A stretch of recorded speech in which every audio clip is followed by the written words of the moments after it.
Hello friends, आज मी बनवणार आहे मसाला चपाती. चला तर मग बघूयात. माझ्या काल रात्रीच्या थोड्या चपात्या उरल्या होत्या, तर मी त्या एका ताटामध्ये काढून घेतलेल्या आहेत. तर हे शिळ्या चपात्याचा आपला नाश्ता आहे.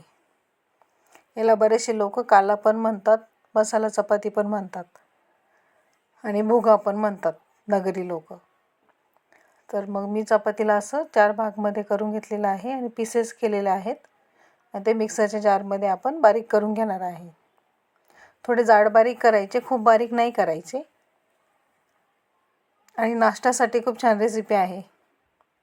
रात्रीच्या शिल्लक राहिलेल्या चपात्या हे बघा असं जाड बारीक करून घ्यायचं. एका ताटामध्ये काढून घ्यायचे. हे बघा असं जाड बारीक करायचे.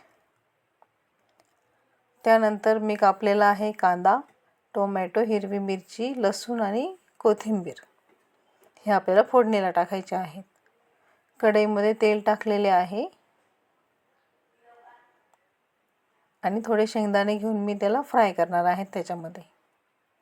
कारण कच्चे शेंगदाणे जर टाकले तर ते चांगले लागत नाही खायला, तर थोडेसे तेलामध्ये ते फ्राय करायचे. त्यानंतर मोहरी टाकलेली आहे. छानपैकी मोहरी आणि शेंगदाणे होऊ द्यायचे. त्यानंतर जिरे टाकायचे त्याच्यामध्ये.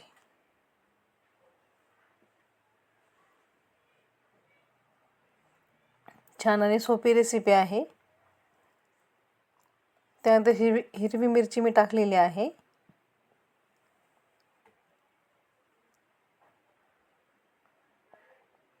त्यानंतर कापलेला कांदा.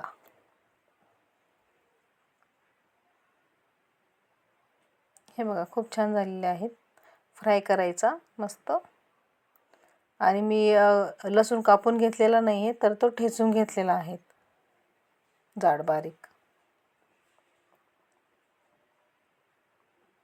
त्यानंतर टोमॅटो ॲड केलेला आहे. जास्त हे होऊ नाही द्यायचं त्याला, कांद्याला थोडासा कच्चाच ठेवायचा. चवीनुसार मीठ टाकलेले आहे. थोडे मीठ कमीच टाकायचे, कारण की आपल्या चपातीमध्ये ऑलरेडी मीठ असते, त्यामुळे थोडे कमी मीठ टाकायचे. नंतर मी हिंग टाकलेला आहे. हिंगाने पचनक्रिया व्यवस्थित होते, त्यासाठी आपली शिळी चपाती असल्यामुळे आपण हिंग त्याच्यात वापरतो आहे फोडणीला.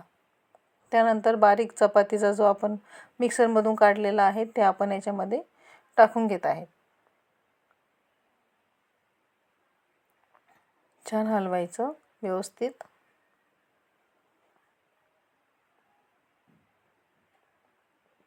हे बघा छानपैकी झालेलं आहेत. हळद थोडी कमीच टाकायची.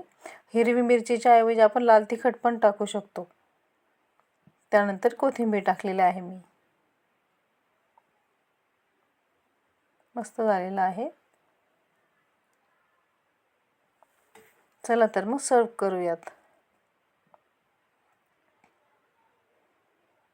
हे बघा छानपैकी झालेलं आहेत आपलं मसाला चपाती.